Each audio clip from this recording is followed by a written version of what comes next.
Northeast Los Angeles, or NELA, ain't just some random part of LA. It's a whole world of its own, made up of 7 different neighborhoods. And just like the rest of LA, when gang culture started to take root, NELA had its own crews pop up. One of them, Toonerville Rifa 13. The Ville, as they call it, is a mostly Mexican-American gang straight out of Atwater Village. But before it became known for the gang, the name Tunerville had a whole different history.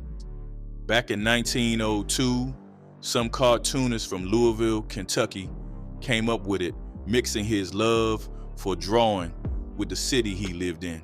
He created a comic strip called Tunerville Folks and sold it to newspapers.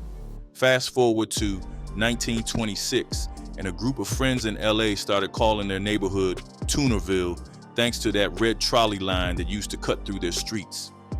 This area was a mix of different backgrounds, sitting near Tropico and South Glendale, California, and the kids in that area, they grew up together, kicked it at parties, scrapped with outsiders, and before long, what started as just a tight-knit group turned into something else, a gang. By the late 1940s, some of the original Tunerville homies broke into 2 sets, the Callejeros and the Aztecas. But as time passed and those dudes got older, new ones came up to take their place. The Latin Souls and the Cut Downs popped up in the late 50s, though the Cut Downs didn't last long. By the early 60s, the Midgets came onto the scene, and in the late 70s, the Gangsters rose out of Glendale. Then in the early 90s, a new chapter of the gang popped up in Tujunga. All these different groups had their roots in Tunerville, but as time passed, age gaps and different interests made them drift into their own lanes. Nobody really knows what Tunerville was up to during the early 40s and 50s. Those early members were growing up, doing their thing, and the history just ain't clear. But by the late 60s and early 70s, records show they weren't just another gang. They were one of the most violent and feared in LA. Still, even with their reputation for brutality, they never reached the same kind of citywide dominance as the big names in the LA gang world. While some gangs stretched across states and even countries, Tunerville stayed close to home.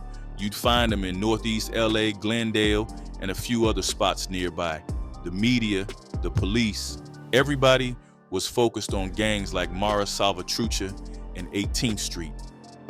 But Tunerville, they moved in the shadows, handling their business without making too much outside noise. But when tensions with other gangs and the LAPD boiled over, things got real. It turned into an all-out war, one that would change everything. And it all started because of one guy who flipped the whole script.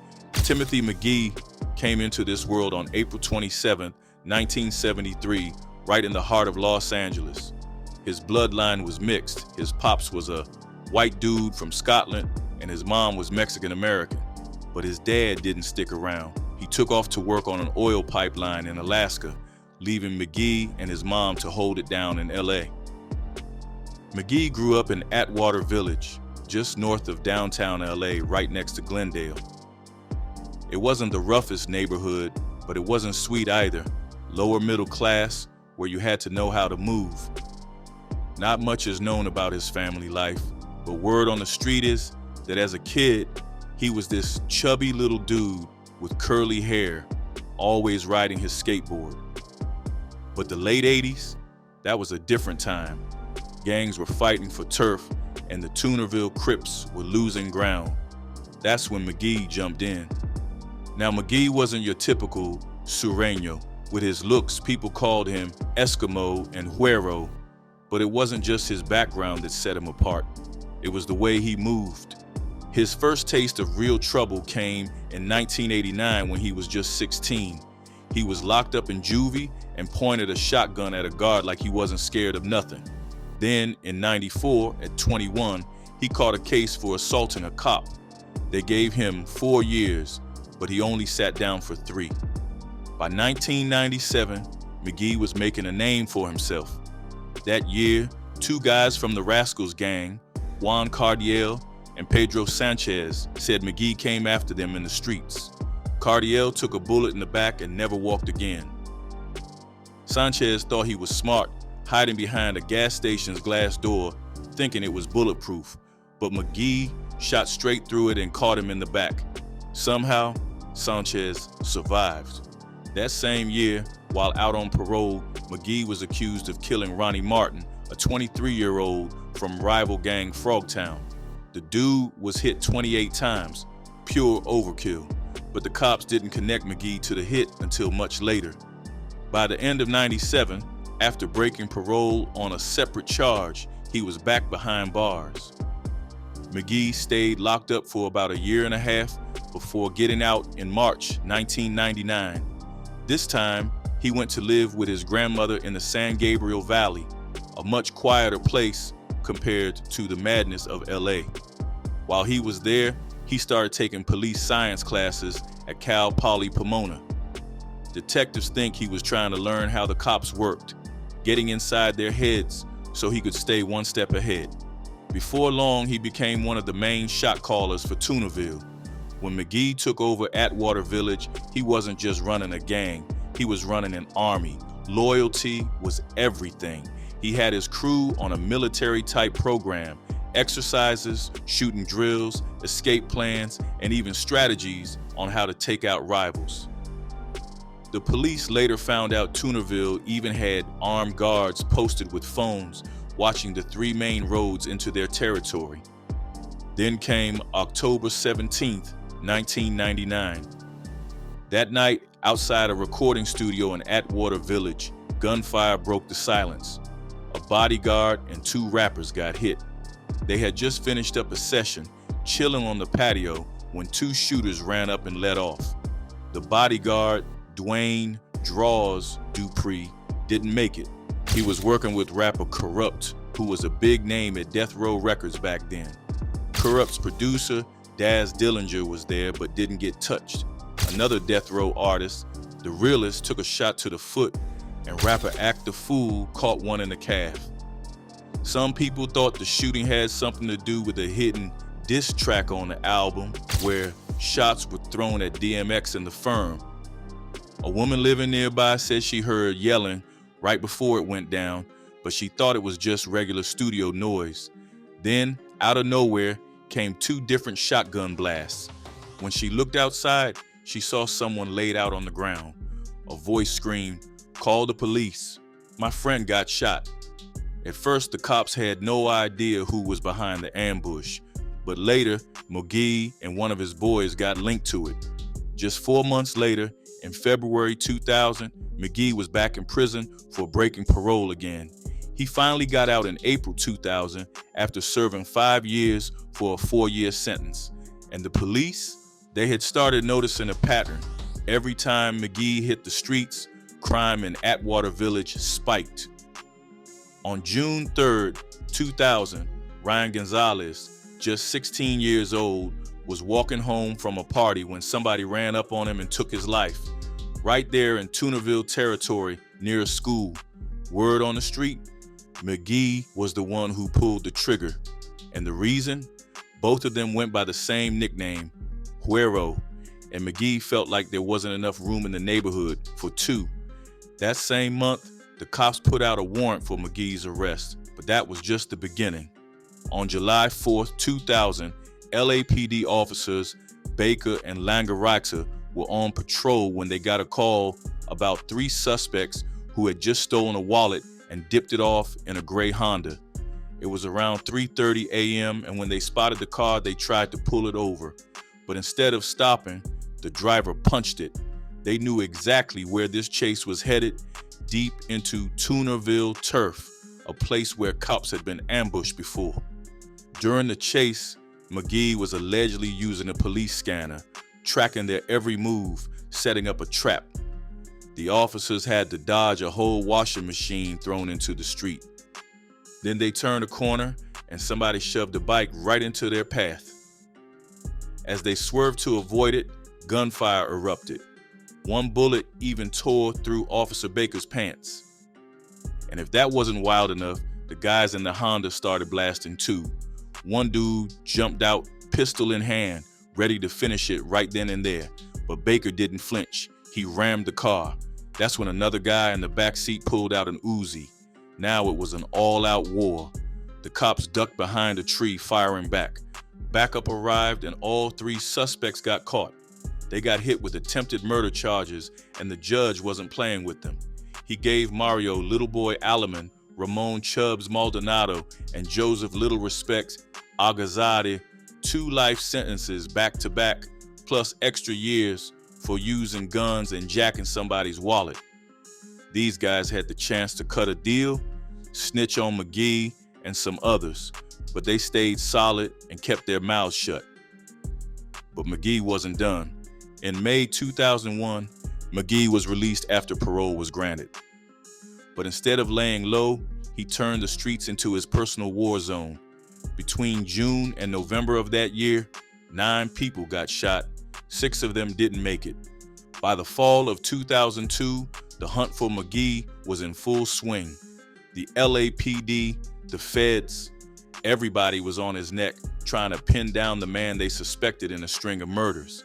They had enough evidence to charge him with one of those killings, and on August 28th, they made it official. They went public with it, asking for tips, hoping somebody would snitch. They even threw out a $50,000 reward, but nobody said a word. A year went by, and McGee was still ghosting them.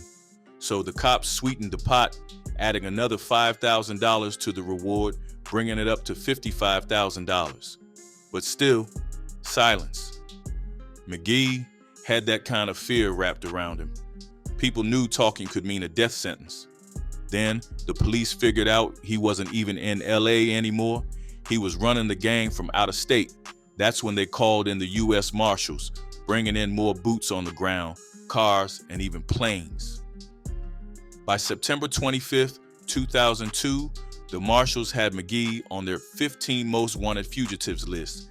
They wanted him for 11 murders, even though LA had only charged him with 1. Then, on January 10th, 2003, the LA Times put it out there. McGee was wanted for around a dozen murders. That was a game changer. It put pressure on him, made him start moving different. He was bouncing between Atwater Village, Vegas, Arizona, never in one spot too long.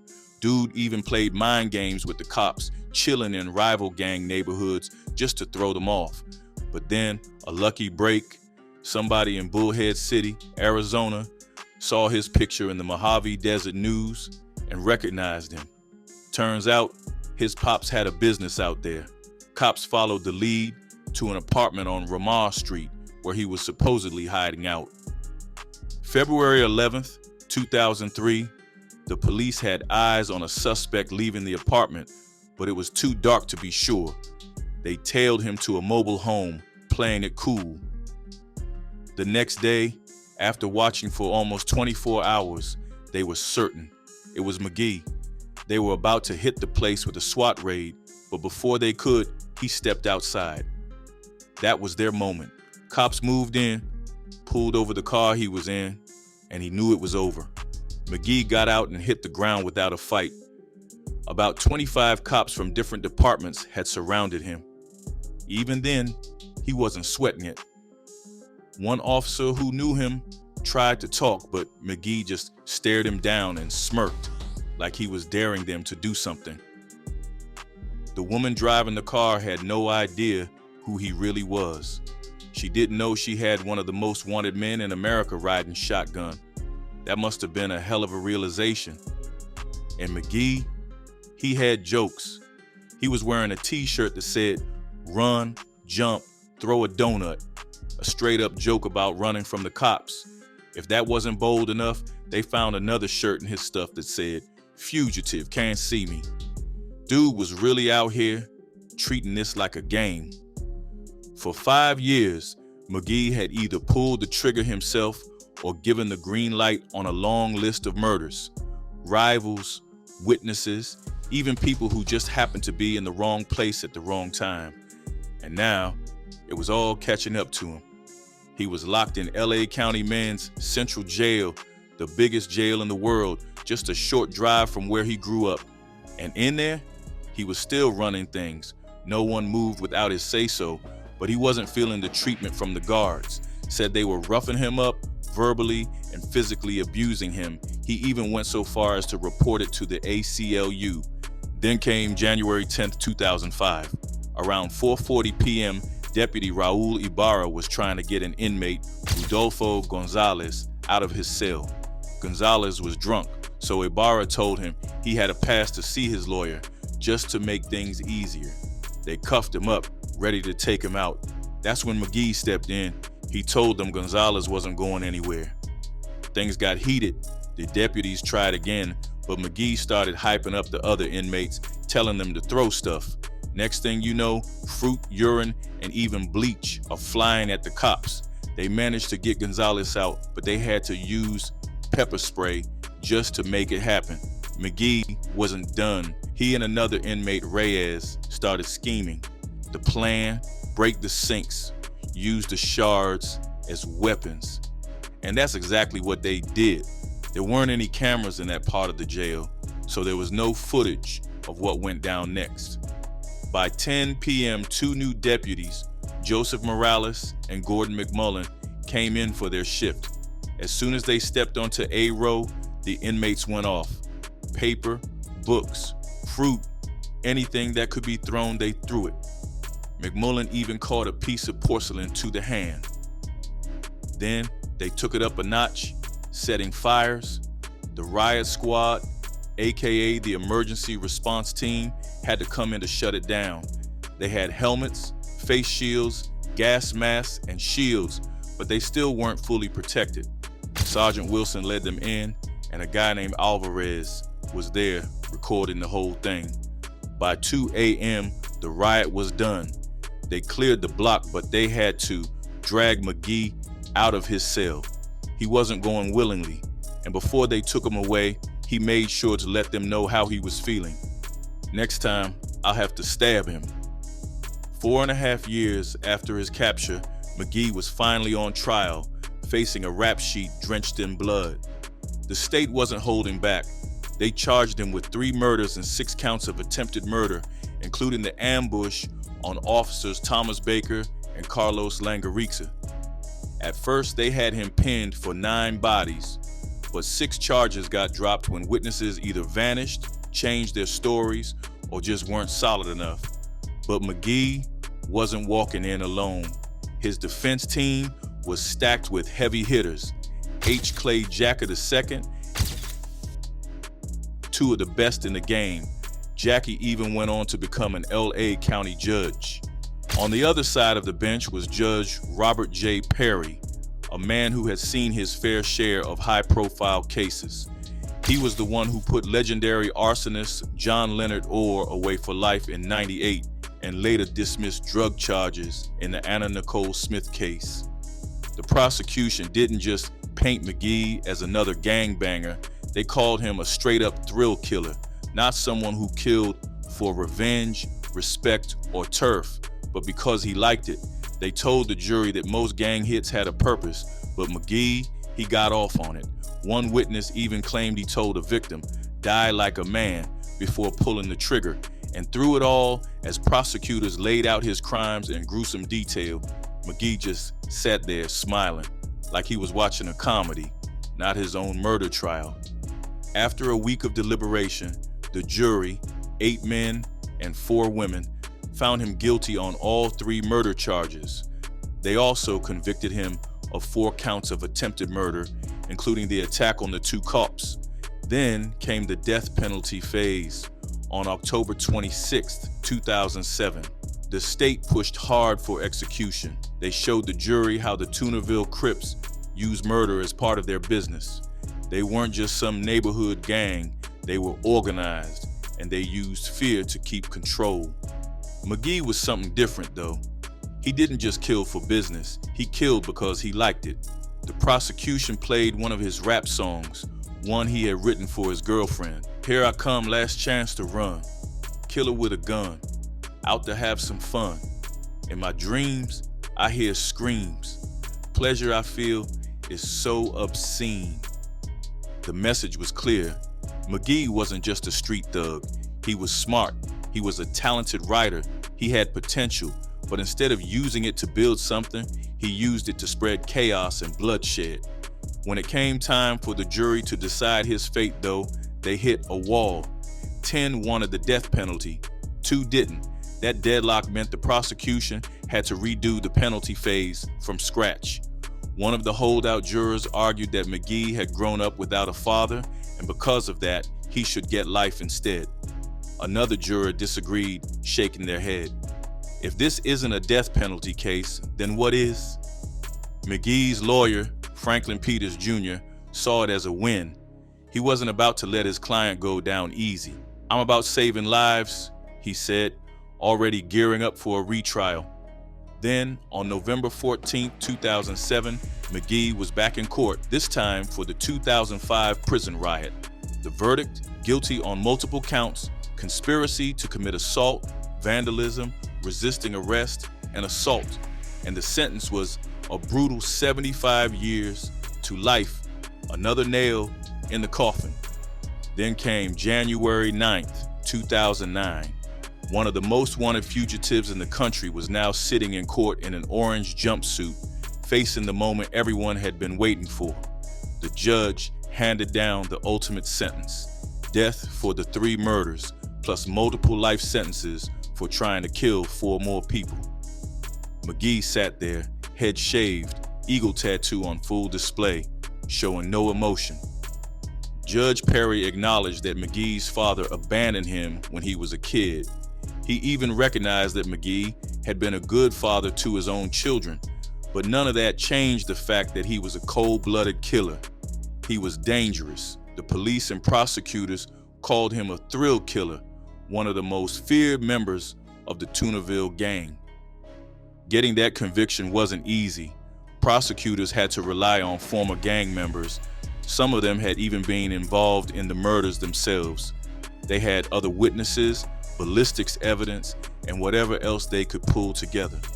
But getting people to testify against McGee, that was a different battle. Some had to be relocated just to keep them safe. Others had to be forced to testify, and when they came face to face with McGee in court, a lot of them suddenly changed their stories, too scared to say his name. Then came George Gascon. When he got elected district attorney, everything changed. He wasn't seeking the death penalty anymore, not for McGee, not for anyone.